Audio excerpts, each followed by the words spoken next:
Everybody, he wasn't James Brown, and he wasn't Marvin Gaye, and he wasn't Ike Turner or anybody. It was something that was totally a created. Because everybody else seems to be somebody real. He's loosely based on a bunch of different people. That's what it is. It's nobody's story.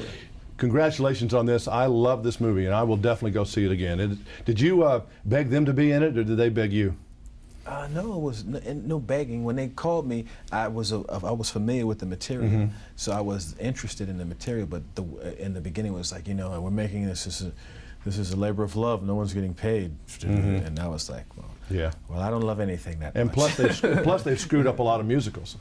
Well, I hadn't been. That DreamWorks people had. No, they hadn't, but other people had screwed up. Yeah, I mean, a lot of people had really iffy luck trying to bring a musical. Yeah, but I wasn't thinking like that. I wasn't thinking like, oh, this is something that wouldn't work as a musical, because I'd seen the original play and I knew that the story could lend itself to to film.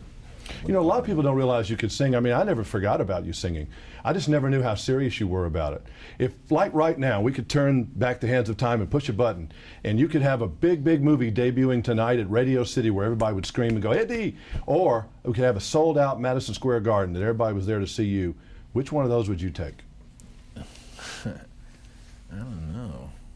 It's the same rush. I think it's the same It's rush. a little different, though, of having those 17,000 people screaming at you while you play music.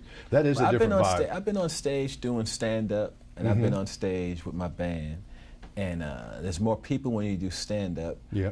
But it's the same. I get the same rush, because at the center of it is, I'm an artist, entertainer. So that's what's at the center. You feel the role. Whatever I'm doing, if I'm into it, I'm getting a rush from it. You feel that whatever that energy is coming back at you. Absolutely. What about you in stand-up? You don't do that anymore, do you? I haven't done stand-up in almost 20 years. Why? I just hadn't been. You just don't feel like that's part of you anymore? I mean, because the Raw tape is still in. I've got a cassette that still goes in there. Yeah, once in a Raw while. and Delirious, those things kind of hold great. up. But they don't feel like they're you anymore. I mean, well, they're not me. Those, if I were to do stand-up again, it wouldn't be that guy. I wouldn't come out in a leather suit and hold my dick and say motherfucker. It'll be some whole new guy. But it's just. Chris Rock's doing that now. No, Chris. And Chris is a great stand-up. But I want to do. It depends on when you catch me. Sometimes I'll be like, I'm never doing stand-up again, and then sometimes it's like, I want to do it again. I was saying a little while ago that the comedy clubs are so different, and the scene is so different now, and now with the camera phones and all this shit that the guy from Seinfeld is going through, he gets on stage, and what he said wasn't cool, but the whole idea of, you could be on stage at the comedy club now, and they could take a little piece of your act. A teacher got burned the other day for pitching a fit in class. One of the kids had a phone. She got suspended. Yeah. Think of your teachers in your school. I had a whole bunch of teachers that'd be suspended. But imagine if you're on stage at the comedy club. You haven't been on stage in 20 years. And you're trying to work your act out, and you screw up. And you say anything, they could be like, "Oh, look what he said." So the whole. But one thing you have trained us to laugh at you. Right? To laugh at me. To laugh with you, at you, whatever. When you come on screen, I'm supposed to laugh most of the time. Okay. And but you're really a serious guy. You're not some zany Robin Williams guy. You never have been that.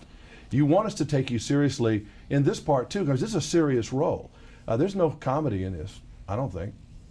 Yeah, but it's entertaining, but it's a serious guy out there. Yeah, but I don't want you to take me seriously. I want to entertain my audience.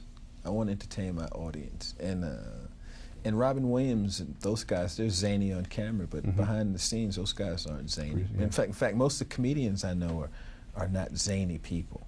Seinfeld's certainly not zany. I remember the first time I met him, I was real surprised. Yeah, most people aren't zany. Most comics aren't zany in person. You got different comics some comics that are never always on. If it's an audience, if it's two people, they're always trying to make them people laugh. But when they settle down, you're pretty serious people. Well, you're a great entertainer no matter what it is, and I like your music. I always have. I still party all the time. Oh man, I see you tell your age. I am. That's what I had hair when I started this. And I had an afro. Good seeing you. All right.